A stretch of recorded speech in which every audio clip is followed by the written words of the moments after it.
جرمنی میں ایک واقعہ ہوا، اور واقعہ یہ تھا کہ ایرانی عالم کا مشہور واقعہ، انہوں نے سنایا کہ میں جرمنی مجالس کے لیے گیا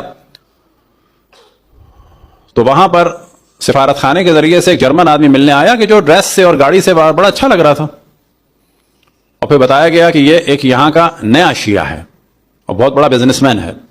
اس نے کہا کہ آپ میرے گھر میں ہی آ کے مجلس پڑھیں، اور ٹاپک آپ کا کوئی بھی ہو لیکن جو مصائب ہیں وہ اور جو ذکر ہے وہ حضرت فاطمہ کا ہوگا۔ تو وہ کہتے ہیں یہی تاریخیں تھیں شاید 7-8 ایسی کوئی، تو انہوں نے کہا کہ یہ تو تاریخیں مثلا یہ ہیں، آپ کیوں اتنا اصرار کر رہے ہیں کہ وہی ہو؟ تو انہوں نے کہا نہیں، ہونا وہی ہے اگر آپ کر سکتے ہیں تو پھر پتا چلا کچھ اور لوگوں نے بھی کہا کہ اس کے ساتھ خاص مسئلہ ہے اس کا۔ تو خیر اس نے بتایا، اور بتایا یہ کہ کہتا ہے کہ میرے حالات بڑے اچھے تھے، اور آپ جانتے ہیں یورپ امریکہ میں بعض دفعہ لوگ شادیاں لیٹ کرتے ہیں بہت، تو وہ کہتے ہیں کہ میں اچھا بزنس مین تھا، اور اس کے بعد جو ہے وہ شادی ہوئی تو ہمارا کئی سال تک کوئی بچے کا سلسلہ نہیں ہوا، جو بچی پیدا ہوئی تو ہم لوگوں کی زندگی میں ایک بہار آ گئی، اور پھر ایک دن پتہ چلا کہ بچی جو ہے پیلی ہونے لگی، پیلی ہونے کے بعد طبیعت اس کی ذرا ڈل ہونے لگی، بیٹھ جاتی تھی ادھر ادھر۔ پھر ہم نے سوچا کہ اس کو ڈاکٹر کو دکھائیں تو پتہ چلا کہ اس کو کینسر ہو گیا ہے۔ ہم نے یہاں جرمنی میں علاج کرایا، اس کے بعد جو ہے وہ انگلینڈ میں کرایا، اس کے بعد جس نے کہا، آخر میں ڈاکٹر نے کہا کہ اس بچی کو لے کے کیوں اتنا ادھر ادھر گھوم رہے ہو، اب اس کو اپنے گھر میں بٹھاؤ، گھر کا ماحول دو، اس کی خواہشات پوری کرو، یہ تھوڑے دن کی مہمان ہے، اس کو سفر میں تنگ نہ کرو۔ اب جب یہ واپس آئے کسی جگہ سے، انگلینڈ سے یا کسی اور جگہ سے، تو ان کے گھر میں ایک میڈ تھی، اور وہ میڈ ایرانی تھی اور عمر رسیدہ خاتون تھی، ایج والی تھی، اور ایران میں عموماً نانی دادی کو بھی اور بزرگ خواتین کو بھی احتراماً بی بی کہتے ہیں، تو اسی نے کہا تھا کہ مجھے بی بی کہا کرو۔ اس نے دیکھا کہ یہ لوگ بہت ہی زیادہ مایوس ہیں، تو اس نے کہا کہ میں آپ کو بتاتی ہوں، ایک ہمارا ڈاکٹر بھی ہے، اب آپ اس کے پاس جائیں۔ تو اس نے کہا کہ آپ لوگ اتنے آگے تھوڑی ہیں۔ اس نے کہا کہ پھر بھی، اس نے کہا اچھا کیا ہے بتاؤ۔ اس نے کہا مجھے بتاؤ، میں اپائنٹمنٹ لوں گا۔ کوئی اپائنٹمنٹ کی ضرورت نہیں ہے۔ کہا کہ پھر کیا ہے؟ کہا کہ ہماری ایک حضرت فاطمہ ہے،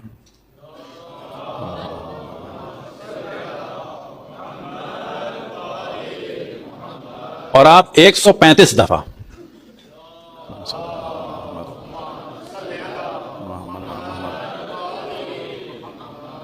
تسبیح لے کے پڑھیں، اب اس کو ٹرانسلیٹ بتایا ہوگا یا عربی بتائی ہوگی، یا مولاتی یا فاطمہ تو اغیثینی، اے ہماری سیدہ، اے ہماری مولاتی، اے حضرت فاطمہ، اغیثینی، ہماری مدد فرمائیں۔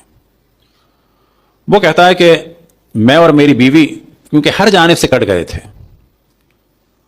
تو ہم نے وہ پڑھنا شروع کیا، اور اس دوران ہم دیکھ رہے تھے کہ جب ہم نے پڑھنا شروع کیا تو وہ جو بیوی تھی خاتون، انہوں نے بھی جو ہے وہ پڑھنا شروع کیا، اور رو رو کے جو ہے وہ کچھ کہہ رہی تھی۔